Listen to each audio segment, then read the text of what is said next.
গ্রামের এক ধনী ব্যক্তি প্রবীর বাবু, তার ছেলের বিয়ে।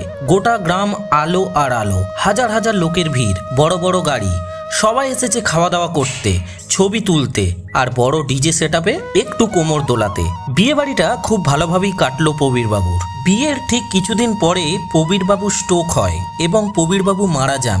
দেখা গেল বিয়েতে যারা প্রথম সারিতে বসেছিলেন তাদের কাউকে দেখা গেল না। প্রবীর বাবুর মৃতদেহর পাশে বরং যারা বিয়ে বাড়িতে ডাক পায়নি সেই গরিব মানুষগুলোই প্রথম সারিতে এসে মৃতদেহ কাঁধে তুলে নিল। ঠিক তখনই পাশ থেকে এক ৮০ বছরের বৃদ্ধ বললেন, সুখের সময় মানুষ আনন্দ খোঁজে আর দুঃখের সময় মানুষ খোঁজে মানুষকে।